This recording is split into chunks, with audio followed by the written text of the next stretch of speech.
मंदसौर क्षेत्र के सांसद सुधीर गुप्ता को कॉरपोरेट कानून विधेयक 2026 के विस्तृत परीक्षण के लिए अध्यक्ष बनाया गया है और उनके अध्यक्ष बनने के दौरान कई महत्वपूर्ण निर्णय कॉरपोरेट कानून के संदर्भ में लिए जाएंगे। महत्वपूर्ण बात यह है कि मध्य प्रदेश से इन्हें चयनित किया गया है।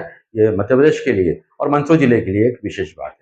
आज दिल्ली से मंदसौर आने पर, कार्यालय पहुंचने पर उनका भव्य और आत्मीय स्वागत उनके चाहने वालों ने किया। वहीं पर एक चाहने वाले ने उनको हाथ से बनी हुई पेंटिंग भी भेंट की। इस मौके पर हमने उनसे इस कॉरपोरेट कानून के बारे में विस्तृत चर्चा की। ये चीज रिपीट कर दीजिए जी जी नमस्कार। आप जो जानना चाहते हैं, मुझे अभी माननीय नरेंद्र मोदी जी ने, अमित शाह जी ने, ओम बिरला जी ने, किरण रिजिजू जी ने जो मुझे दायित्व दिया है, जॉइंट पार्लियामेंट्री कमेटी है जिसमें सभी दलों के सांसद सदस्य रहते हैं। लगभग 30 सांसद इसके सदस्य रहेंगे, लोकसभा से और राज्यसभा से मिलकर। ये लोग मिलकर कॉरपोरेट लॉ अमेंडमेंट बिल 2026 के रिगार्डिंग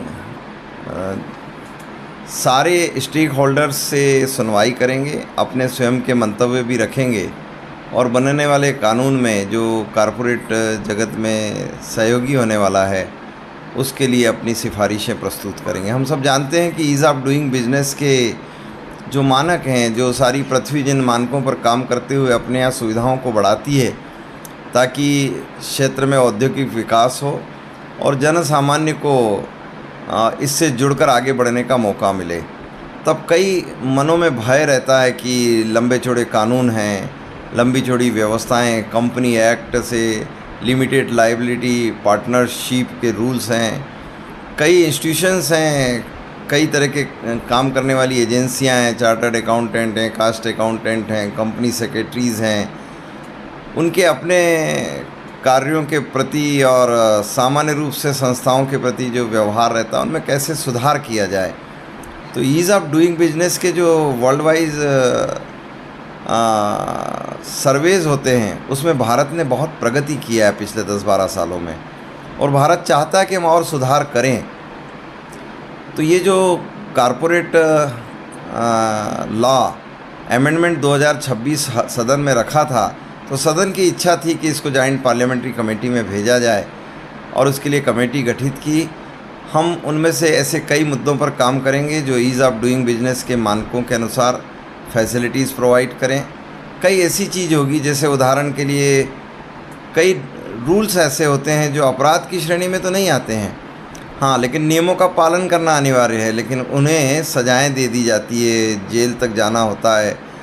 तब ऐसे व्यापार करने वाले, उद्यम करने वाले लोगों के लिए बड़ी परेशानी रहती है। नए लोग जो बच्चे जुड़ते हैं, एंटरप्रेन्योर या विदेश से आने वाले इन्वेस्टर्स जो आते हैं, वो बड़े भयभीत होते हैं। तो लगभग 21 ऐसे और नियमों को और अपराध से मुक्त करते हुए नागरिक दंड प्रक्रिया में ले जाने का मनमानस इस बिल का बना हुआ है। और इस बिल में ऐसी कई चीज़ें हैं, लगभग 107 मुद्दे चिन्हित थे। उनके इर्द गिर्द हम समस्त स्टेक होल्डरों से बात करेंगे।